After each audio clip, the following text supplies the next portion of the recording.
Baik ya, bismillahirrahmanirrahim. Assalamualaikum warahmatullahi wabarakatuh. Selamat siang Bapak dan Ibu semua. Salam dan bahagia Bapak dan Ibu. Saya ucapkan terima kasih banyak ya Bapak Ibu semua karena sudah berkumpul meluangkan waktu untuk berdiskusi ya. Kita ini akan mengikuti sesi berbagi mengenai apa nanti yang akan saya paparkan. Bapak dan Ibu mohon izin ya untuk melanjutkan. Ini agenda kita pada siang kali ini. Yang pertama adalah pembukaan, yang kedua penyampaian materi nanti dari saya dan Pak Ali, kemudian tanya jawab, dan terakhir penutup. Selanjutnya pembukaan, sebagai pembukaan seperti biasa kita mulai dengan ucapan Bismillahirrahmanirrahim. Bismillahirrahmanirrahim. Nah, ini ada usulan kesepakatan kelas kita ya Bapak Ibu yang akan kita lakukan hari ini mengenai kesepakatan kita di kegiatan hari ini. Nah, usulan kesepakatan kelas kita hari ini di dalam kegiatan hari ini, silahkan Bapak Ibu untuk menghidupkan kamera dalam kegiatan kali ini, karena kegiatan kali ini kita rekam ya Bapak Ibu. Kemudian ya, matikan mikrofon apabila tidak digunakan, dan ketiga, raise hand apabila Bapak Ibu ada yang ditanyakan.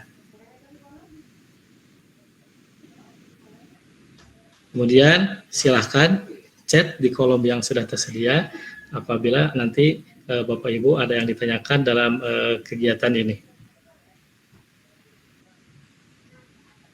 Nah, insya Allah ya kita akan tepat waktu dalam kegiatan hari ini, kita tidak akan lama untuk mengikuti sesi berbagi ini. Ya, baik Bapak dan Ibu, mohon izin melanjutkan kembali. Ini adalah materi yang akan saya sampaikan pada siang hari ini, yaitu mengenai budaya positif ya. Budaya positif ini berkenaan dengan disiplin positif Bapak Ibu ya, seperti teori yang disampaikan oleh William Glasser. Bapak Ibu pasti pernah mendengar ya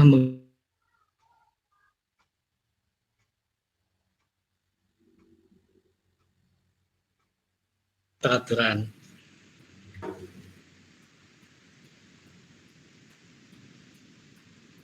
Baik Bapak Ibu ya, itu pasti sudah tahu ya mengenai disiplin positif ya. Nah, namun disiplin di sini bukan berarti peraturan Bapak Ibu. Disiplin positif di sini adalah disiplin diri ya, yang dimana siswa-siswi kita, tentunya siswa kita ya, harus mampu mendisiplinkan diri kita pribadi, seperti yang dikatakan oleh William Glasser ya. Nah, di sini juga kan menurut teori bilang bisa itu bahwa Anda itu tidak bisa mengontrol orang lain, hanya Anda yang bisa mengontrol diri Anda. Ada makna disiplin di sini, belajar kontrol diri dengan menggali potensi kita agar tercapai tujuan mulia, yaitu sesuatu menjadi seseorang yang kita inginkan berdasarkan nilai-nilai yang kita hargai. Kita sebagai seorang guru tentunya tahu ya Bapak Ibu ya, nilai-nilai apa, nilai-nilai yang patut kita hargai. Nah, Bapak dan Ibu juga di sini juga kita semua perilaku itu memiliki tujuan. Perilaku positif memiliki perilaku yang mulia pada positif itu. Sama seperti siswa kita ya, ketika datang ke sekolah pasti memiliki tujuan. Nah, di sini ada teori motivasi ya. Teori motivasi di sini ada dua ya, secara garis besar itu ya. Yang pertama teori motivasi ekstrinsik, dan yang kedua motivasi intrinsik yang terjadi di dalam diri kita. Nah, ini tentunya menjadi tantangan ya Bapak Ibu ya, kita sebagai guru ya di sekolah. kita harus bisa melihat bagaimana menimbulkan istilahnya motivasi kepada siswa itu. Nah, di sini ada untuk menghindari hukuman. Nah, di sini ya, bagaimana siswa ketika datang itu tidak mendapat hubungan, atau siswa ketika datang itu datang tepat waktu dan itu hanya untuk mendapatkan penghargaan.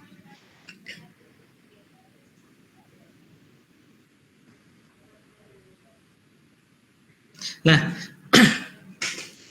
kalau yang intrinsik di sini yaitu bagaimana kita untuk menghargai diri sendiri ya. Ketika kita ingin melakukan sesuatu, tentunya ada motivasi ya, yang dalam diri kita itu muncul seperti sekarang nih Bapak Ibu di sini hadir mengikuti seleksi berbagi. Tentunya Bapak Ibu mempunyai motivasi ketika ingin mengikuti ini, motivasi intrinsik maupun motivasi ekstrinsik. Nah, di sini juga ada nilai-nilai kebajikan universal. Di sini ada nilai kebajikan itu bisa dikatakan nilai-nilai yang kita sepakati bersama ya, tanpa atau nilai-nilai yang harus disepakati oleh bersama. Dan yang terakhir di sini ada keyakinan kelas.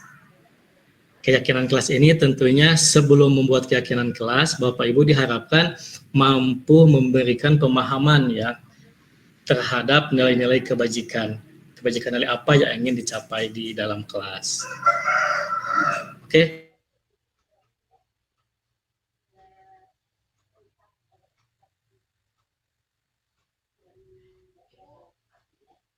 Kontrol di sini ya Ibu ya. Kita sebagai seorang guru, kita sebetulnya di sini ada di posisi mana ini? Apakah kita hanya untuk mengajar, membantu atau membimbing, atau sebagai apa? Nah, di sini ada 5 posisi ya di sini ya. Kemudian penghukum, pembuat rasa bersalah, teman, pemantau maupun manajer. Nah, ini nih posisi yang paling ideal ya. Oke, nanti kita akan bicara lebih dalam di sini. Nah, kemudian di sini ada realitas kebutuhan kita berbeda. Di sini juga dijelaskan bahwa kita meskipun sesama guru pasti memiliki kebutuhan yang berbeda. Sama ketika dengan siswa pasti juga ini berbeda. Ya, kita berusaha memahami pandangan orang lain tentang dunia. Kita akan tahu makna perbedaan di sini. Setiap orang memiliki gambaran yang berbeda. Nah, ini 5 kebutuhan dasar manusia. Ternyata kita itu ada 5 dasar kebutuhan ya dalam hidup ini. Yang pertama, bertahan hidup. Yang kedua, penguasaan. Yang ketiga, kasih sayang dan rasa diterima. Kemudian kesenangan dan kebebasan. Nah, jika dari 5 kebutuhan itu salah satu saja tidak tercapai, maka tidak menutup kemungkinan ya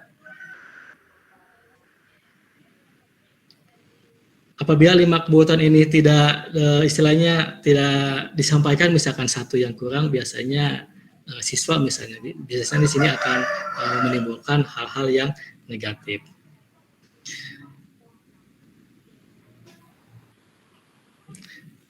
Nah, jadi yang terakhir ya ada segitiga restitusi ya. Ketika Bapak Ibu ada di posisi manajer, ketika Bapak Ibu sudah mengetahui 5 kebutuhan dasar manusia, kemudian Bapak Ibu sudah mengenalkan nilai-nilai kebajikan, maka ketika anak membuat masalah, Bapak dan Ibu, kita tidak akan langsung menjadi seorang penghukum. Tapi di sini kita memberdayakan pertanyaan dengan menggunakan segitiga restitusi.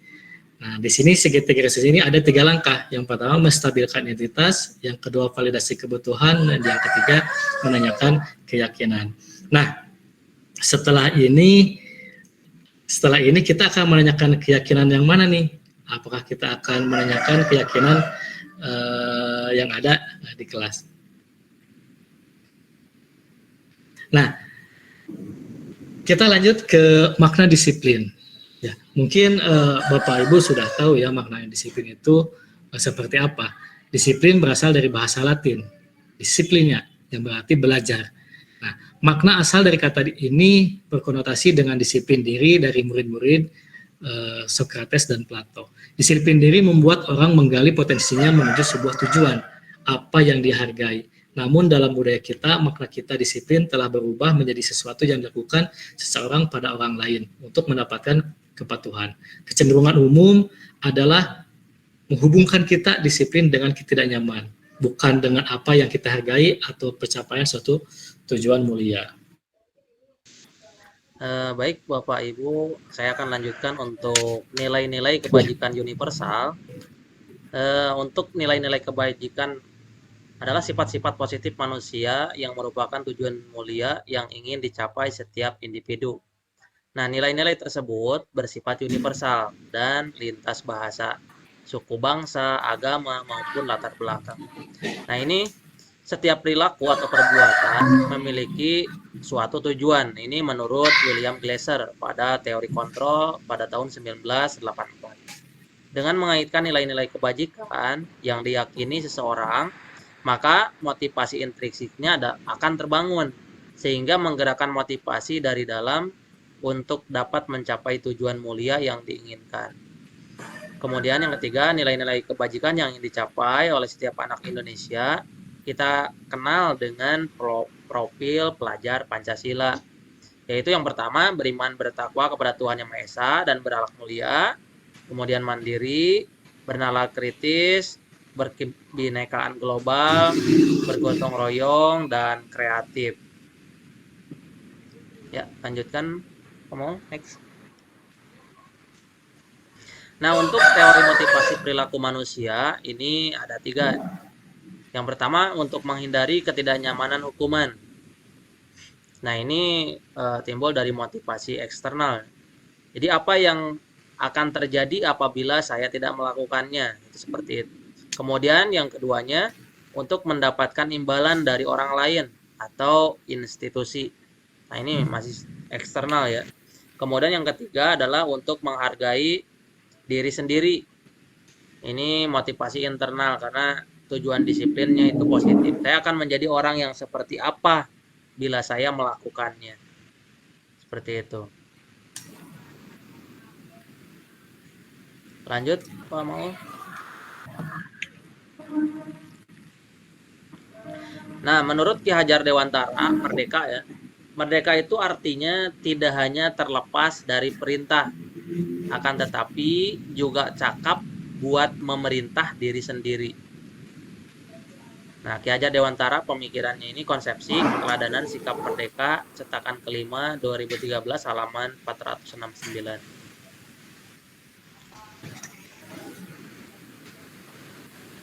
Lanjut, Pak Mau.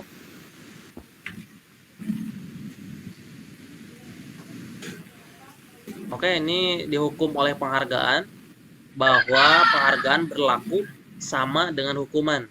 Dalam artian meminta atau membujuk seseorang melakukan sesuatu untuk memenuhi suatu tujuan tertentu dari orang yang meminta atau membujuk.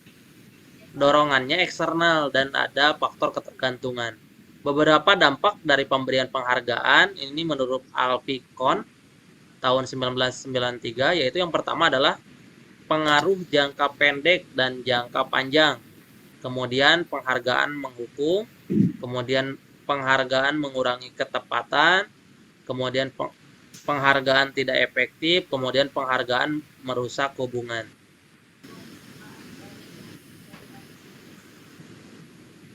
Oke, dihukum oleh penghargaan, ya, kelanjutan yang tadi adalah penghargaan menurunkan kualitas, kemudian penghargaan mematikan kreativitas, dan penghargaan mengurangi motivasi intrinsik, ya, yang dari dalam.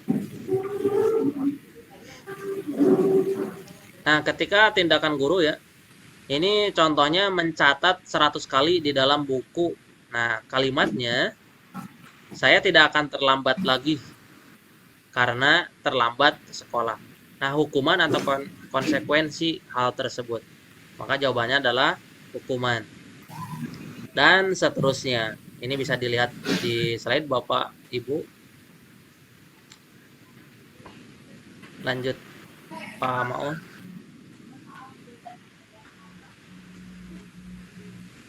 Nah, ini salah satu pembeda antara hukuman dan konsekuensi. Salah satu contohnya yaitu sesuatu yang menyakitkan harus terjadi. Nah, untuk konsekuensinya sesuatu harus terjadi. Nah, ini bisa dilihat saja ya Bapak Ibu, karena kita lebih fokus nantinya ke keyakinan kelas budaya positif ini. Lanjut, Pak Maul. Ya, ini juga dilewat saja. Oke, apa itu restitusi? Restitusi adalah proses menciptakan kondisi bagi murid untuk memperbaiki kesalahan mereka, sehingga mereka bisa kembali pada kelompok mereka dengan karakter yang lebih kuat. Restitusi juga merupakan proses kolaborasi yang mengajarkan murid untuk mencari solusi untuk masalah mereka dan membantu murid berpikir tentang orang seperti apa yang mereka ingin menjadi atau tujuan mulia dan bagaimana mereka harus memperlakukan orang lain. Ini menurut Gosen tahun 2004. Oke, ini adalah 9 ciri-ciri restitusi. Yang pertama adalah bukan untuk menebus kesalahan, namun untuk belajar dari kesalahan. Itu yang pertama. Yang kedua adalah memperbaiki hubungan. Yang ketiga, tawaran, bukan paksaan. Kemudian yang keempatnya, restitusi menuntun untuk melihat ke dalam diri. Kemudian yang kelimanya, restitusi mencari kebutuhan dasar yang mendasari tindakan. Kemudian yang keenam, restitusi diri adalah cara yang paling baik. Kemudian yang ketujuhnya, restitusi fokus pada karakter bukan tindakan. Kemudian yang kedelapan, restitusi fokus pada solusi. Dan kesembilan adalah restitusi mengembalikan murid yang berbuat salah pada kelompoknya.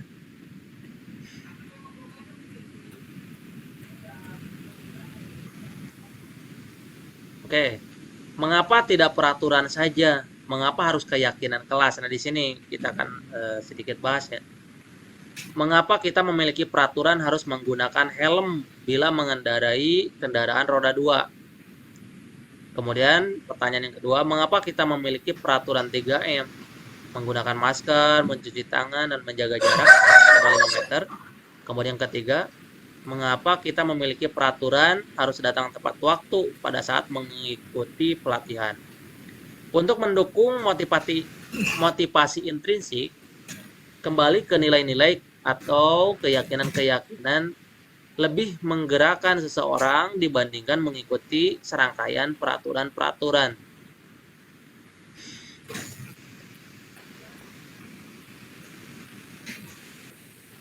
Lanjut, Pak Mao.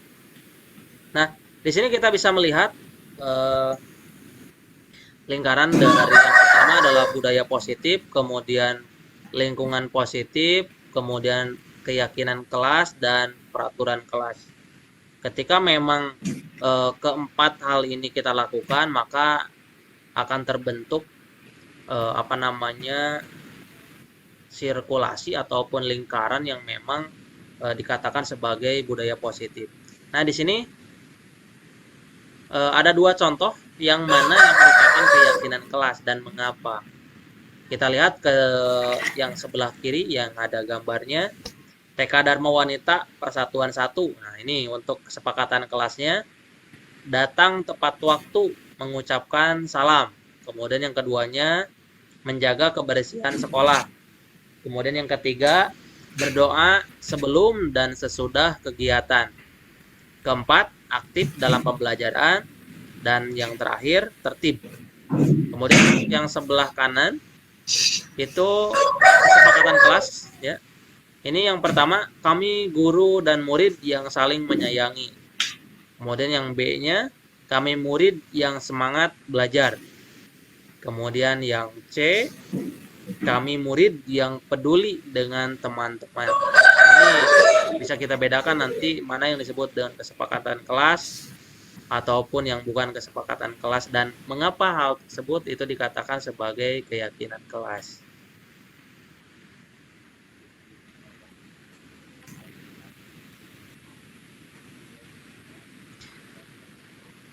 Kegiatan pendalaman keyakinan kelas ini bisa dilihat pada tabel T dan Y ya.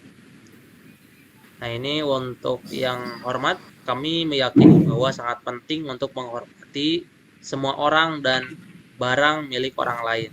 Kemudian bekerja, kami meyakini bahwa sangat penting untuk mengerjakan segala pekerjaan atau mengikuti kegiatan yang telah ditugaskan. Kemudian diterima dan dimiliki, ya, dan seterusnya.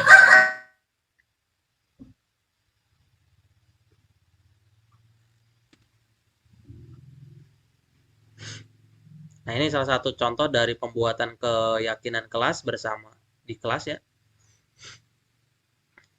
Nah, ini kebutuhan dasar manusia ada 5 barusan ditampilkan. Kemudian ada, oh ya, ini ditampilkan kembali untuk kebutuhan dasar manusia itu ada 5. Yang pertama, kasih sayang dan rasa diterima maksudnya. Kemudian penguasaan, kemudian kebebasan, kesenangan, dan juga bertahan hidup. Itu merupakan 5 dasar kebutuhan manusia. Nah, di sini ada 5 posisi kontrol yang tadi Pak Maul juga sudah jelaskan berkenaan dengan penghukum, membuat orang merasa bersalah, kemudian teman, pemantau, dan manajer yang sebagai apa namanya posisi yang paling sempurna ya atau paling tinggi di sini yaitu sebagai manajer.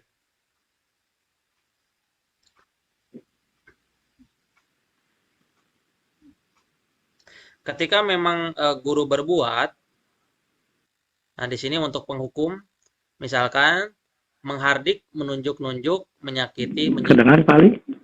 Iya, Pak Maul gimana? Kemudian pembuat orang merasa bersalah, yaitu berceramah dan mengatakan seharusnya bla bla bla misalkan. Kemudian ibu kecewa bla bla bla misalkan. Seterusnya. Kemudian jika memang posisi kontrolnya itu sebagai teman, membuatkan alasan-alasan untuk muridnya. Kemudian untuk misalkan sebagai pemantau, menghitung dan mengukur. Kemudian sebagai manajer, yaitu mengajukan pertanyaan-pertanyaan. Ya, bisa dilanjut Pak Mau? Slide-nya. Ya, sepertinya Bapak Ibu berhubung terkendala teknis. Intinya, keyakinan kelas itu merupakan suatu modal pertama ketika memang ingin menciptakan suatu budaya positif di lingkungan sekolah khususnya. Jadi kita bisa meyakini dengan siswa khususnya seperti itu terkait keyakinan kelas yang dibuat. Sehingga nanti akan muncul motivasi intrinsik ataupun motivasi dari diri sendiri ketika memang apa namanya keyakinan itu sudah kita buat. Salah satu contohnya misalkan keyakinan yang dibuat adalah datang tepat waktu misalkan ataupun tidak boleh menggunakan handphone saat proses pembelajaran. Ketika memang keyakinan itu sudah dibuat, nanti siswa-siswa ataupun peserta didik itu akan secara apa namanya timbul dari diri sendiri bahwa hal tersebut itu tidak boleh dilakukan. Sehingga hal tersebutlah yang dikatakan sebagai motivasi intrinsik. Mungkin itu saja yang dapat disampaikan, kurang dan lebihnya mohon maaf. Di forum saling berbagi ini kita bareng-bareng untuk menciptakan budaya positif di lingkungan tempat kerja kita semua. Mudah-mudahan forum berbagi ini ada manfaatnya dan bisa kita terapkan juga untuk apa namanya keberlangsungan pendidikan yang lebih baik ke depannya. Berhubung Pak Mau juga ini terkendala teknis, saya tutup saja dengan wabillahi taufiq walhidayah. Wassalamualaikum warahmatullahi wabarakatuh. Salam guru penggerak, tergerak, bergerak, menggerakkan.